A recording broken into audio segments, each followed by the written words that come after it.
Hi everybody, it's Victoria, and today I'm going to be doing a winter book haul. Despite me making every effort to not buy as many books this year, I still managed to acquire some. I feel like that's just going to be a given with me, that I'm going to eventually slowly collect books, even when I'm not intending to. But all the books that I've picked up, I'm very excited about, and so I'm here today to share them with you. The first books I'm going to show you are the whole Wizard of Earthsea trilogy by Ursula K. Le Guin. I don't know how I did this, but somehow I ordered this one not in paperback, and these are all mass market paperbacks and this one's not. So this one doesn't match the others. Sad times. Book nerd problems, but it's fine. I'm not gonna rebuy that one book in that edition because there are better things to do with my life. I've read the first two in the series, which are A Wizard of Earthsea and the Tombs of... on the floor now. And the Tombs of Atuan. And I really enjoy the series so far. It's a little bit slow getting into, but it's really deep and insightful. And to be in a kind of young adult series is really remarkable to me, to have very profound statements about society. And so I'm really liking this. So there are 6 books in the series. The next one that I need to get to is The Farthest Shore, which is number 3. Tahanu is number 4. Tales from Earthsea is number 5. And number 6 is The Other Wind. I'm uncertain how this series continues on because the first book follows our main character Ged, and the second book does also, but is told from a different perspective of a young lady living in a sort of backwards society. And Ged is also in the story, but it's not from his perspective anymore. So I'm not sure what to expect going forward, if book 3 is going to be back in Ged's perspective or someone new. I'm not sure. So it's been a really interesting read so far, and I'm really enjoying them. Moving on, the book that I picked up most recently is The Priory of the Orange Tree by Samantha Shannon. I would love to get to this in the month of March. It was on my March TBR, but it's humongous also, and I have a bunch of other things I'm reading also at the same time. I haven't actually started this yet, but it is one of my most highly anticipated reads of the year, and I've seen a lot of really good positive reviews of it so far, so I cannot wait to get to this. It is a young adult fantasy, and I don't know much about the world. I don't want to know much, but I just know that this is a monster of a book, and I hope that it sweeps me away into a fantastical land and takes me away from reality for a while. The next book that I picked up was from a local used bookstore, and that is the Steve Jobs biography by Walter Isaacson. I'm really interested in picking up more nonfiction, and it's something that I love when I read it, but I just rarely gravitate towards it. But I would really like to read this one. Steve Jobs is a fascinating person, and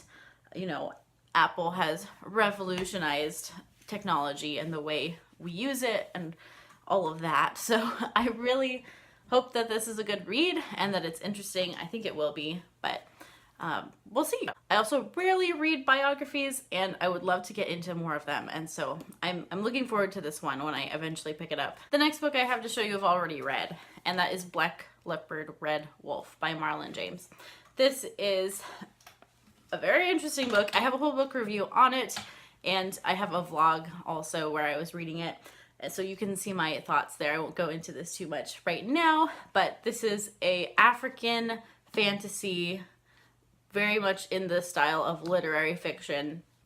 Very fascinating, but really heavy. And so I didn't love this book, but it is really interesting, and I both recommend it and I also caution you against it because there's very graphic content, which is ultimately what turned me off to this book. But this is something, let me tell you. The next book was actually a gift. We were walking around a used bookstore with my mom and my stepdad, and I kind of was oogling over this one, and my stepdad decided to buy it for me, so thank you, that was very nice. And that is this beautiful copy of the Iliad and the Odyssey by Homer. I've read the Odyssey back in high school, and I've really been wanting to reread it. Also, I've never read the Iliad, and so when I saw this beautiful copy, I'll bring it closer so you can see, I just was like, ooh, this is nice, but it's expensive. And so he kindly bought it for me, which was very sweet.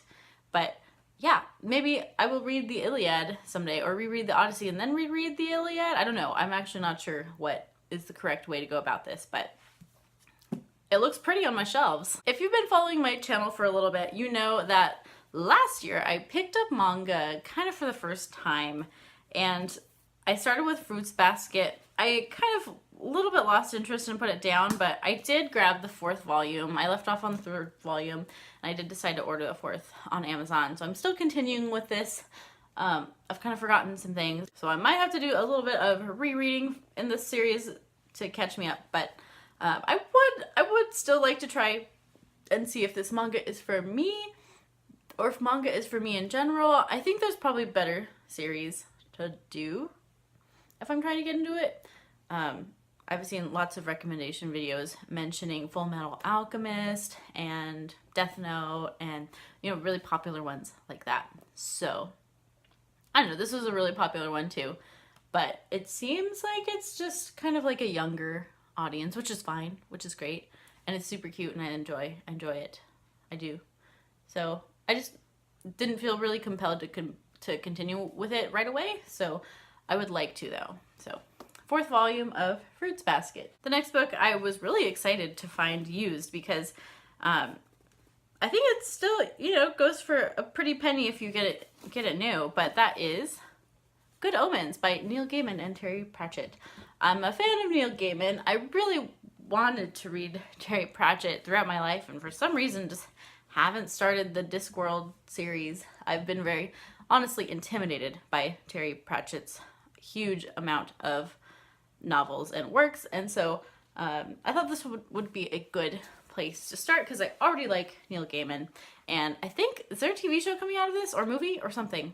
I feel like something's happening with this, so hopefully I can read it before the movie or TV show comes out. I don't know. I should have looked that up before I started blabbing about it, but this is apocalyptic in nature. I believe it's about the world ending, essentially. And it's funny, and it's kind of a comedy, and I'm all for it. It sounds very fun. The next book I actually picked up because I was thinking I might read it in middle grade March, which is happening now, but I have a billion other things that I also want to read for middle grade March. But this is actually one I read when I was a kid, and that is Walk Two Moons by Sharon Creech. This was, when I was a kid, I proclaimed this to be my favorite book of all time. Now, I haven't read it in many years, and so I don't know if that is still true, if I still would like it as much as I did back then, but it meant a lot to me back in the day, and so I would like to revisit this one very soon. Maybe this month. We'll see.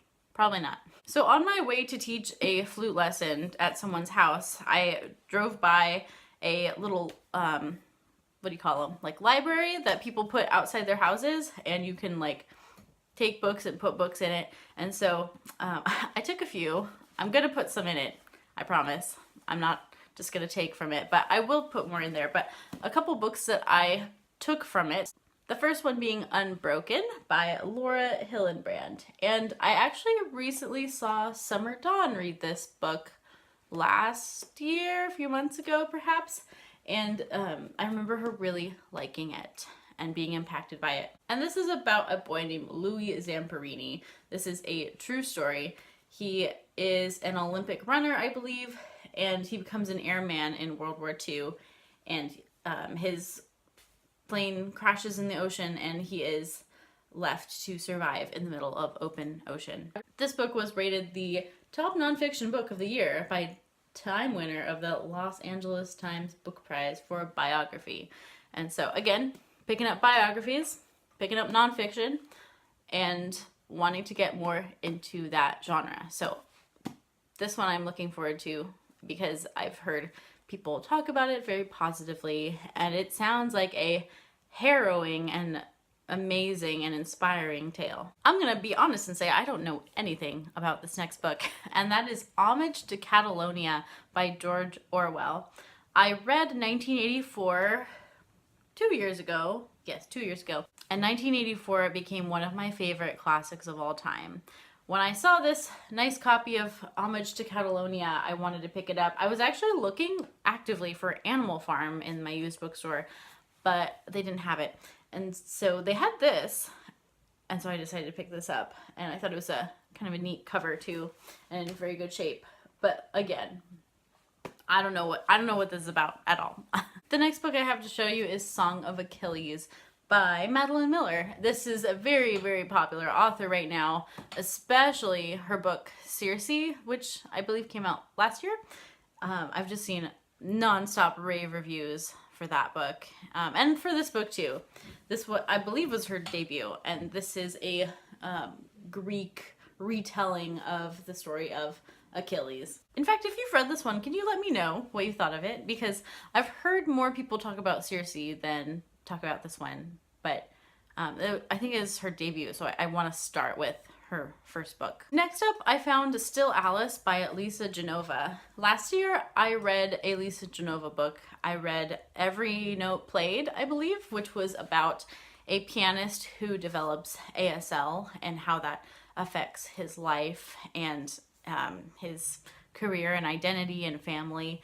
And it was a cry-worthy book. It was devastatingly sad. It was very good.